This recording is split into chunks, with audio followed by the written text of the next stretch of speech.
بسم اللہ الرحمن الرحیم۔ السلام علیکم، میں ہوں سید وسیم عباس۔ عزیز طلباء، امید ہے کہ آپ خیر و عافیت سے ہوں گے۔ عزیز طلباء، ہم اردو کی جماعت نحو کی شامل نصاب کتاب کے حصہ نثر کی سبق نمبر 6 پنچایت کو پڑھ رہے تھے۔ اس کا ایک لیکچر ہو چکا جس میں ہم نے مصنف کا تعارف اور مشکل الفاظ کے معنی دیکھے۔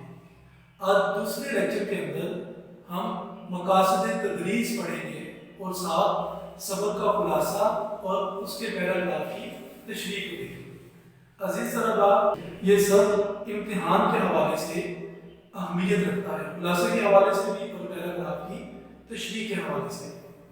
عزیز طلباء، انسان کو معاشرتی حیوان کہا گیا ہے۔ انسان زندگی گزارتا بھی ہے اور اپنے مسائل کو حل کرتا ہے۔ ان مسائل کو حل کرنے کے لیے انسان آفاقی قوانین کی پیروی کرتا ہے۔ قوانین سب کے لیے برابر ہوتے ہیں۔ اگر انسان اپنے جھگڑوں کو، اپنے مسائل کو ان قوانین کے مطابق گزارے تو اسے عدل کہا جاتا ہے، اسے انصاف کہا جاتا ہے۔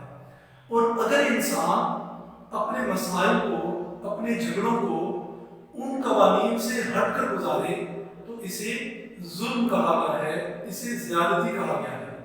اور ظلم ایک ایسی چیز ہے جو اللہ تعالیٰ کو پسند نہیں ہے، کیونکہ نبی کریم علیہ السلام کا فرمان ہے، یاد رکھو گزشتہ قومیں اس لیے برباد ہوئیں کہ وہاں امیروں اور غریبوں کی سزائیں مختلف ہیں۔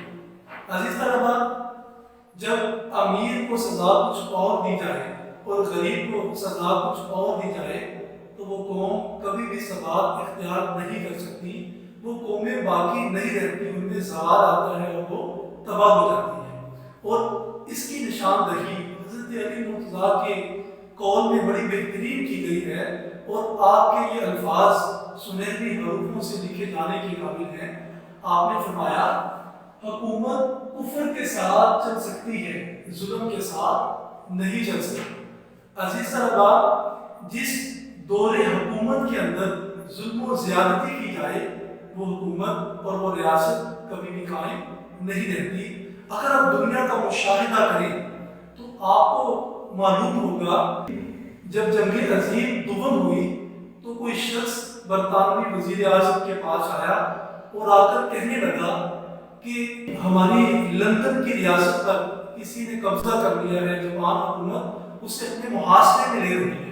تو اس کا وہ جملہ سنہری حروفوں سے لکھے جانے کے قابل ہے۔ انہوں نے کہا کہ کیا ہماری عدالتوں میں عدل موجود ہے؟ تو اس نے کہا جی موجود ہے۔ تو وہ کہنے لگے کہ جب تک ہماری عدالتوں میں عدل قائم رہے گا تب تک ہمارا نام و نشان نہیں مٹا سکتا۔ عزیز طلباء، آج کا ہمارا سبق پنچایت یہ بھی اس چیز کو واضح کرے گا کہ ہمیں زندگی گزارنے کے لیے جن مسائل کا سامنا کرنا پڑتا ہے ان کو ہم نے بہترین قوانین کے مطابق حل کرنا ہے۔ عزیز طلباء، اب چلتے ہیں سبق کے مقاصد تدریس کی طرف کہ سبق کو ہم کیوں پڑھ رہے ہیں۔ عزیز طلباء، یہ سبق پنچایت، سب سے پہلے ہم دیکھیں گے کہ پنچایت کا مفہوم اور اس کی اہمیت کیا ہے۔ پنچایت کہتے ہیں کسے ہیں؟ عزیز طلباء، یہ جو بر صغیر کا خطہ ہے، یہ اسی خطے کی ایجاد ہے۔ پنچایت 250 قبل مسیح کے اندر پنچایت کا آغاز ہوا، اور پنچایت ہوتی کیا ہے؟ یہ اس طریقے سے ہوتی ہے کہ فرض کرتے ہیں کہ اگر دو خاندانوں کے درمیان یا دو اشخاص کے درمیان جھگڑا ہو جائے، اب اس جھگڑے کو حل کرنے کے لیے دو جگہ ایسی تھی جہاں رجوع کیا جاتا تھا، ایک عدالت اور دوسری پنچایت۔ عدالت کے اندر رجوع کرنے کے بعد مسئلہ یہ پیش آتا تھا کہ وہاں مسائل کو جلدی حل نہیں کیا جاتا، لیکن پنچایت کیونکہ اس خطے کے لوگ ہوتے ہیں، وہ اچھے طریقے سے مسئلے کو سمجھتے بھی ہیں، جانتے بھی ہیں، اور مسئلے کا حل بھی فوری اسی وقت کر دیا جاتا ہے۔ تو اب ہوتا کیا ہے کہ جب دو اشخاص کے درمیان یا دو لوگوں کے درمیان جھگڑا ہوتا ہے تو وہ کرتے کیا ہے کہ ایک وقت مقرر کرتے ہیں اور ایک جگہ مقرر کرتے ہیں، وہ اکٹھے ہو کر اس جگہ اور اس وقت پر اس جگہ پر پہنچتے ہیں۔ جب دو اشخاص کے درمیان جھگڑا ہوتا ہے تو وہ دونوں اشخاص مل کر ایک وقت کا تعین کرتے ہیں کہ کس وقت کے اندر ہم فیصلہ کریں گے، پھر ایک جگہ کا تعین کرتے ہیں، دونوں اپنے اپنے افراد کو، اپنے اپنے تعلقات کے لوگوں کو جو اس قوم کے اندر سمجھدار اور دانا کہلاتے ہیں انہیں اپنے ساتھ لے کر جاتے ہیں، اور جب وہ دونوں اشخاص مقررہ جگہ پر جاتے ہیں تو جا کر وہاں پر ایک صدر ہوتا ہے اس پنچایت کا، جسے سرپنچ کہا جاتا ہے، وہ صدارت کرتا ہے اور اسے دیکھتا بھی ہے، اور دونوں کی رضامندی سے اسی خطے سے تعلق رکھنے والا جو دونوں کو جانتا ہو ایک فرد مقرر کیا جاتا ہے جسے پنچ کہا جاتا ہے، اس کا فیصلہ حتمی ہوتا ہے، دونوں کے دلائل سنتا بھی ہے اور اس کے بعد فیصلہ بھی کرتا ہے، تو اس کو کہتے ہیں پنچایت۔ عزیز طلباء، اس سبق کے اندر بھی ہم پڑھیں گے کہ دو دوست، ایک کا نام جرمن اور ایک کا نام الگو ہے، دونوں میں بڑی گہری دوستی ہے، اکٹھے پڑھتے رہے ہیں، زندگی اکٹھے گزاری ہے، ایک دوسرے پر مکمل یقین رکھتے ہیں۔ جب جرمن نے کہیں جانا ہوتا وہ اپنا گھر الگو کے حوالے کر کے جاتا، اور جب الگو نے کہیں جانا ہوتا تو وہ اپنا گھر جرمن کے حوالے کر کے جاتا۔ اب ہوتا یوں ہے کہ جرمن کی خالہ بری خالہ ہے، اس کے نام کچھ جائیداد ہے، اس کی اولاد نہیں ہے، وہ خالہ کو دھوکہ دے کر اس کی جگہ اپنے نام کروا لیتا ہے، اور کچھ ہی عرصے کے بعد خالہ کی خدمت کرنا چھوڑ دیتا ہے۔ خالہ پنچایت کی دھمکی دیتی ہے، جرمن اس بات پر رضامندی کا اظہار کرتے ہیں۔ عزیز طلباء، جب جرمن شیخ اور خالہ اپنے اپنے تعلقات والے لوگوں کو لے کر پنچایت کی جگہ پر پہنچتے ہیں، اب ہوتا کیا ہے کہ پنچ مقرر کیا جاتا ہے الگو چودھری کو، اور الگو چودھری یہ فیصلہ کر دیتا ہے خالہ کے حق میں۔ اب ہوتا کیا ہے کہ ان دونوں کی دوستی میں جو مضبوطی ہوتی ہے وہ ختم ہو جاتی ہے، ان کی دوستی دشمنی کے اندر تبدیل ہو جاتی ہے۔ الگو چودھری ایک سال قبل میلے سے دو بیل خرید کر لاتے ہیں، ان میں سے ایک بیل مر جاتا ہے اور دوسرا بیل ان کے کسی بھی کام کا نہیں ہوتا، وہ بیل سمجھو سیٹ کو بیچ دیتے ہیں ادھار، یعنی سمجھو سیٹ کہتا ہے کہ 1 مہینے کے بعد میں آپ کو اس کے پیسے دے دوں گا، لیکن سمجھو سیٹ اس بیل سے اتنا زیادہ کام لیتے ہیں، اس سے اتنے زیادہ چکر لگواتے ہیں کہ وہ بیل مر جاتا ہے۔ جب الگو چودھری سمجھو سیٹ کے پاس پیسے لینے کے لیے جاتے ہیں تو سمجھو سیٹ اور اس کی بیوی غصے کے ساتھ اور لڑائی جھگڑے کے ساتھ اسے واپس بھیج دیتے ہیں، پیسے نہیں دیتے۔ اب ہوتا کیا ہے کہ یہ بات ہوتی ہوتی پنچایت میں جا پہنچتی ہے، اور پنچایت کے اندر جرمن شیخ یہ پنچ مقرر کیے جاتے ہیں، اور جب جرمن شیخ یہ انصاف کرنے کے لیے کھڑے ہوتے ہیں تو یہ فیصلہ الگو کے حق میں کر دیتے ہیں۔ اس کے بعد ان کی دوستی جو دشمنی میں بدل چکی ہوتی ہے وہ دوبارہ پھر دوستی میں تبدیل ہو جاتی ہے۔ تو عزیز طلباء، یہ کہانی کا مختصر سا خلاصہ تھا۔ عزیز طلباء، اب چلتے ہیں دیگر مقاصد تدریس کی طرف۔ تو دوسری اس کے اندر جو چیز ہم سیکھیں گے وہ یہ ہے امانت داری کی اہمیت۔ جب انسان پر کوئی امانت سونپ دی جاتی ہے تو انسان کو چاہیے کہ اسے اچھے طریقے سے نبھائے۔ حدیث مبارکہ میں آتا ہے کہ جس میں امانت نہیں اس میں دین نہیں، ایمان نہیں۔ سو امانت داری کی بڑی اہمیت ہے۔ آپ نے دیکھا سبق کے حوالے سے کہ جب جرمن شیخ کا مسئلہ ہوتا ہے تو الگو چودھری یہ جرمن کے حوالے سے فیصلہ کرتے ہیں، اور جب الگو کا مسئلہ ہوتا ہے تو جرمن شیخ گرچہ اس چیز کے خلاف ہوتے ہیں پھر بھی وہ فیصلہ الگو چودھری کے حق میں کرتے ہیں، کیونکہ یہ مسند انصاف ہے، عدل و انصاف ہے۔ تو عدل و انصاف کی بالادستی، عدل و انصاف کی بھی بہت زیادہ اہمیت ہے۔ جس قوم کے اندر عدل نہیں ہوتا، ظلم ہوتا ہے، ہم نے پڑھا ہے کہ وہ قوم کبھی بھی زندہ نہیں رہتی، وہ برباد ہو جاتی ہے، تباہی اس قوم کا مقدر بن جاتا ہے۔ ویسے بھی قرآن مجید کے اندر اللہ رب العزت نے فرمایا اعدلوا هو اقرب للتقوی، عدل کرو یہ تقوی کے زیادہ قریب۔ عزیز طلباء، اس سبق میں ہم نے دیکھا کہ جب جمل شیخ اپنی خالہ سے زمین لیتا ہے تو عدل کا تقاضا یہ تھا کہ جس وعدے کے ساتھ اس نے زمین کو لیا ہے اسے نبھاتا، لیکن وہ نبھاتا نہیں ہے، کیونکہ عدل جو ہوتا ہے، انصاف جو ہوتا ہے، یہ ہمیشہ برتری اختیار کرتا ہے۔ اس میں ہم دیکھیں گے کہ امیر اور غریب کی زندگی میں تفاوت، یہ امیر تر ہوتا جا رہا ہے اور غریب تر ہوتا جا رہا ہے۔ امیر اپنی زندگی گزارنے کے لیے، آسائشیں حاصل کرنے کے لیے یہ غریبوں کے حقوق کو چھین لیتا ہے، جس کو ایک شاعر نے بڑے اچھے انداز میں بیان کیا ہے، میری غربت نے اڑایا ہے میرے فن کا مذاق، تیری دولت نے تیرے ہے چھپا رکھے ہیں۔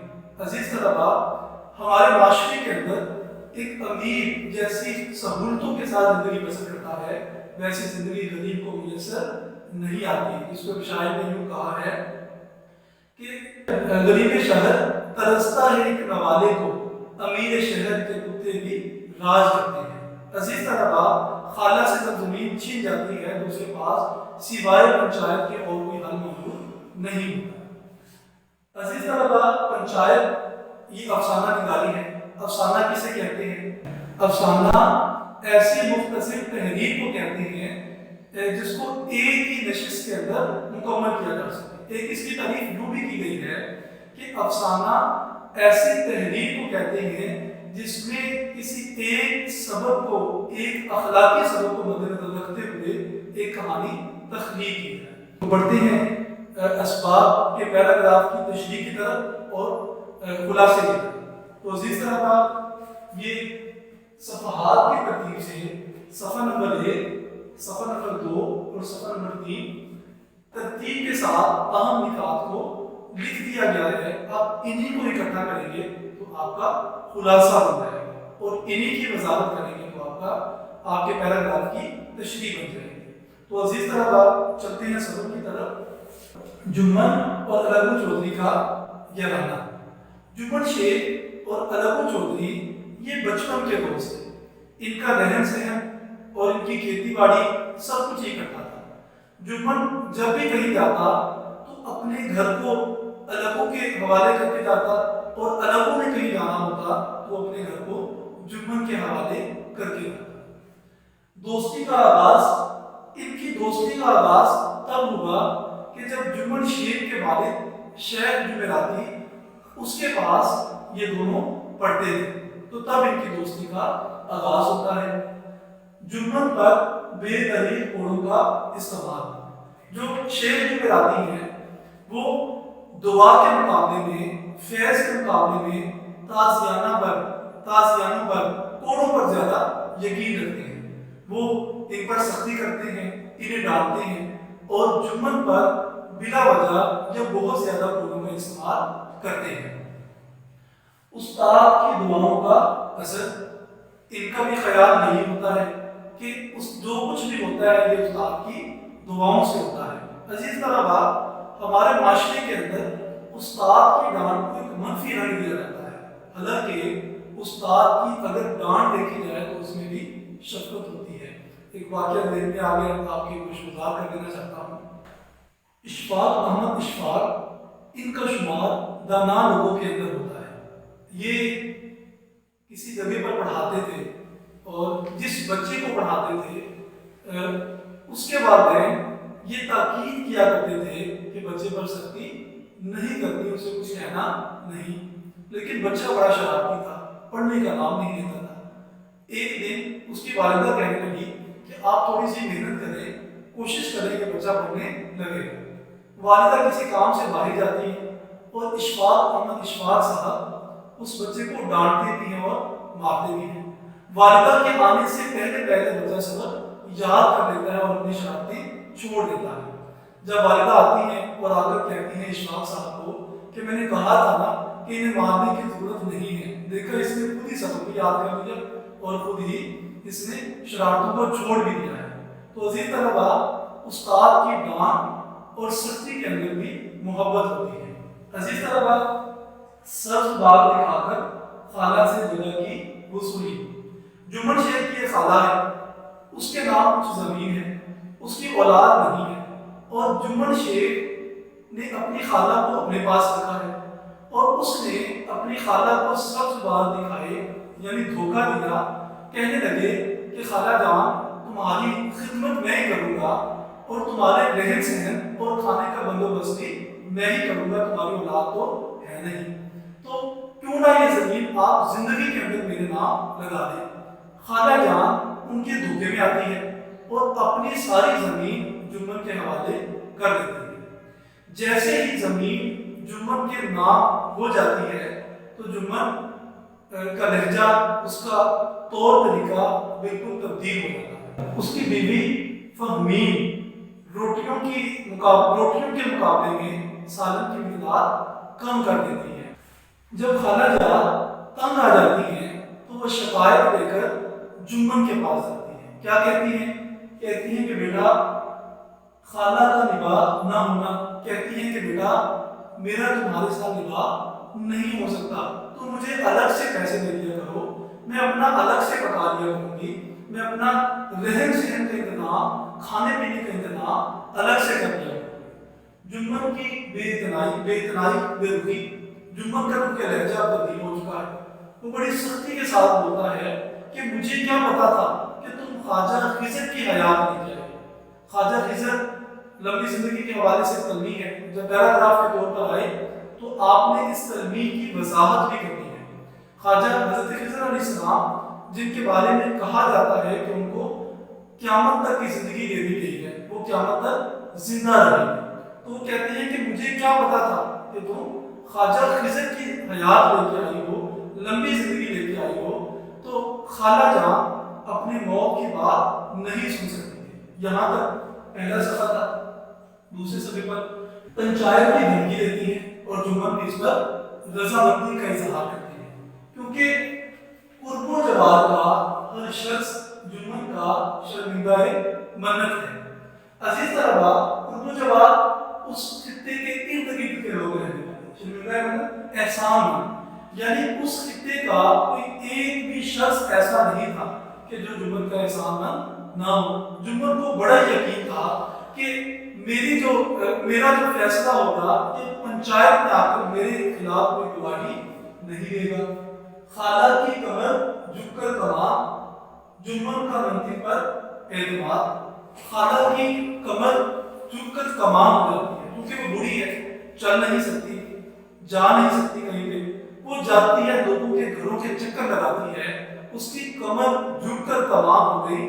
مطلب کیا ہے کہ اس کے اوپر مزید بڑھاپا آ گیا، اور جمن یہ کہیں بھی نہیں جاتے کیونکہ انہیں اپنی منطق کہتے ہیں دلیل کو، یعنی انہیں اپنے دلائل کے اوپر، اپنی سوچ کے اوپر اعتماد ہے کہ انہیں معلوم ہے کہ ان کی دلیل کو کوئی رد نہیں کر سکتا۔ اب ہوتا کیا ہے کہ خالہ کے زخموں پر نمک چھڑکنا۔ عزیز طلباء، یہ ہمارے معاشرے کا المیہ ہے، یہ بہت بڑا مسئلہ ہے ہمارے معاشرے کا کہ جب ہم اپنی مصیبتیں کسی کے سامنے رکھتے ہیں تو سننے والا شخص بجائے اس کی مصیبتوں کو ٹھیک کرے یا اس کو کوئی اچھا مشورہ دے، تو اس کی تکلیفوں کو اور بڑھانا شروع کر دیتا ہے، اسے مزید اذیتیں دینا شروع کر دیتا ہے۔ حضرت واصف علیہ واسف کا ایک بڑا مشہور مقولہ ہے، آپ فرماتے ہیں کہ اگر کسی انسان کو تکلیف دی جائے اور وہ شخص اس تکلیف پر خاموشی کا اظہار کرے تو سمجھیں کہ وہ شخص پہلے ہی تکلیفوں سے چور ہو چکا ہے۔ جب خالہ جان کی تکلیفوں کے اوپر لوگ مزید ان کی تکلیفوں کو بڑھاتے ہیں تو خالہ جان ان کی تکلیفوں پر برا محسوس نہیں کرتی۔ اب ہوتا کیا ہے، خالہ کی الگو کو آنے کی درخواست، جب کوئی بھی پنچایت میں آنے کی حامی نہیں بنتا تو خالہ جان الگو کے پاس جاتی ہیں اور انہیں پنچایت میں آنے کی دعوت دیتی ہیں۔ جب الگو سے کہتی ہیں تو الگو کہتے ہیں کہ آپ کو پتہ ہے کہ میری اور جمن شیخ کی بہت گہری دوستی ہے، اگر میں آ بھی گیا تو میں اس کے خلاف آواز نہیں بلند کروں گا۔ پنچایت کا انعقاد، ایک درخت کے نیچے پنچایت بیٹھتی ہے، اور وہاں پر خالہ جان اپنے جاننے والوں کو لے کر آتی ہیں اور جمن شیخ اپنے جاننے والوں کو وہاں لے کر بیٹھ جاتے ہیں. وہاں جھکا پانی کا بھی انتظام ہوتا ہے. یہ دوسرا صفحہ تھا. تیسرے صفحے کی طرف بڑھتی ہیں.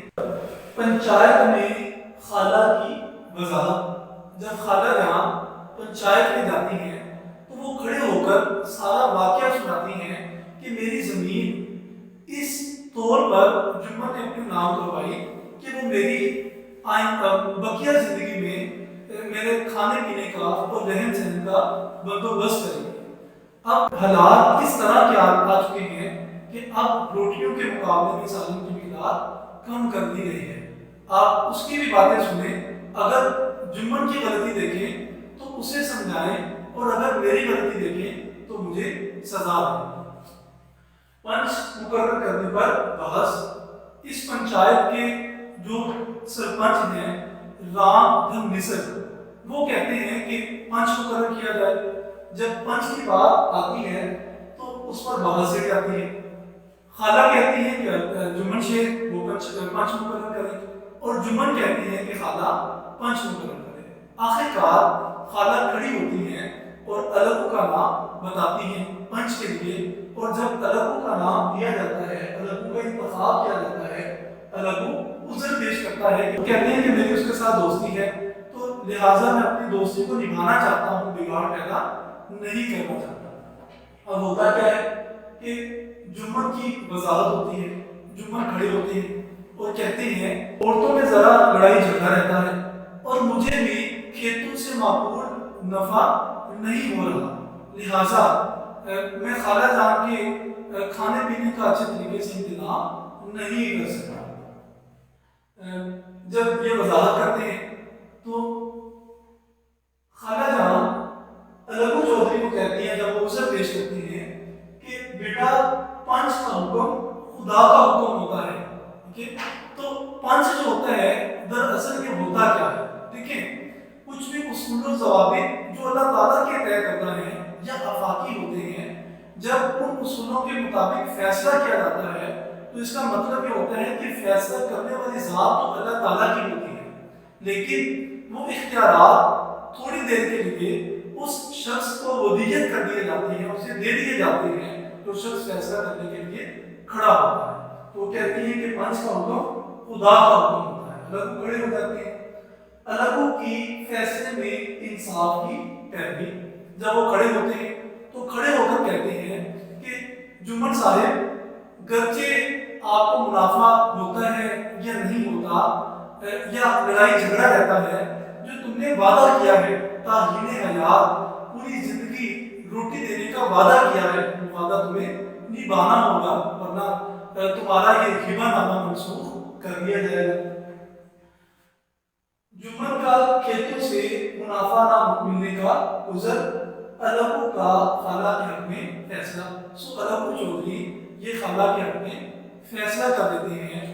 تو عزیز طلباء یہ تھے پہلے 3 صفحات جن کے پیراگراف کی تشریح اور خلاصے کو ہم نے دیکھا. اگلے سبق میں بقیہ سبق کے ساتھ حاضر ہوں گے. تو اجازت چاہیے. خدا حافظ.